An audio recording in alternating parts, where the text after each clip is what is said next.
A little more comfortable this season since you've already had one development camp? Yeah, a little bit. I know more or less what's going on at the camp. I'm more familiar with all the drills and all the activities going on, so it feels nice to, I guess, be one of the older guys and, I guess, show some of the younger guys a little bit of the ropes here. How excited are you to begin your pro career? Pretty excited. I mean, it was I guess a long 4 years in juniors, and I thought all 4 years were pretty good, and I'm excited to jump another level and get things going in the pros.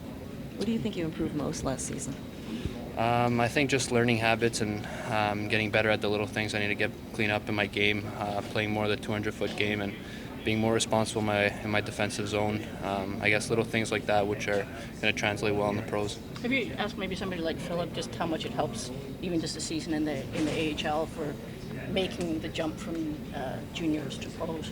Yeah, for sure. It's it seems like a big step from juniors to even the AHL. I mean, all the guys are pro. They're all all pretty old over there, and I guess it's a good challenge for Phil also to clean up stuff in his game and to learn a lot from the older guys. Are you excited maybe at the prospect of having him? I mean, who knows, but possibly having him as a line mate?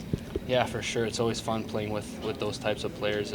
He's very dynamic. He can score goals, and I guess the way I play the game, it's creating room for other guys on my line and passing the puck more than shooting. But obviously it'd be a lot of fun to play with him. Is the benefit of now transition to the AHL just learning, how much less space and time you'll have and playing against men and just figuring out how to assert yourself at that?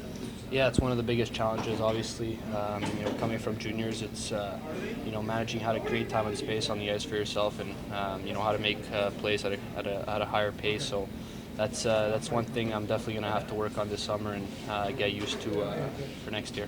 You had a really good training camp last year. How much did that confidence carry into the regular season then?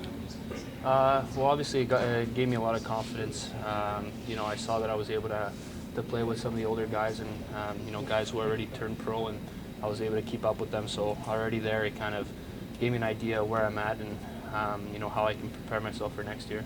Did that confidence kind of carry over to your final season in juniors?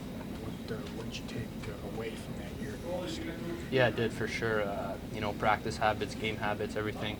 I felt a lot more confident on the ice, and I guess being surrounded with mostly younger players or my age group, it gave me a little bit of a boost on the ice. How much of a difference do you notice having learned about nutrition and working out here last year compared to coming in now this year? Yeah, it's huge. Obviously, all that stuff's important, and it plays a huge factor in the pros. And you play 82 games in the season, and you're always practicing. You're always on the road, so you got to find a way to nourish your body properly. And I guess obviously the nutrition part is greatly important. Have you added weight or bulk or since what's your weight compared last year to this? Well, I'm about 195, 200 around there, and obviously for me it's not really gaining more weight, just becoming more stronger and more solid on the ice. What do you expect the biggest transition of the pros is going to be?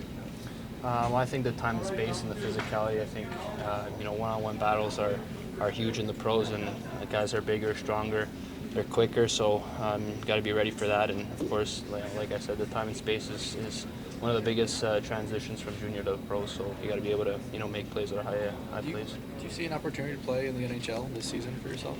Yeah, I do. I think so. I mean, for any guy here, it's a big opportunity. I think Detroit's in a big rebuild, and there's a lot of open spots. So I'm definitely taking that in consideration and giving it my best to play on the team next year. It didn't work out, Joe. What have you heard about Grand Rapids and the staff there?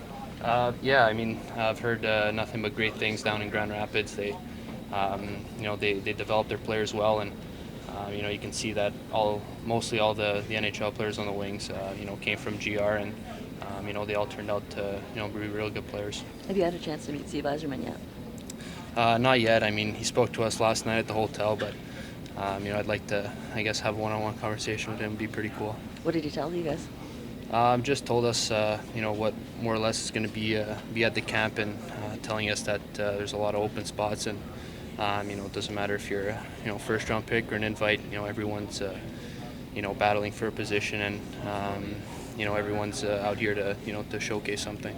Joe, the draft, they took defensemen, they didn't take centers. There were a couple centers they passed on. What were your thoughts on that? Because it seemed to maybe show some confidence in you. Yeah, I mean, any player they take in that position would be a really good player, and I guess they feel comfortable with their forward, so they leaned, I guess, towards the defenseman part. Sider's a real good defenseman. I've seen a couple of his clips, and moves well, skates well. So I think defensemen's are pretty big in the NHL right now, and I think he fits that puzzle pretty well.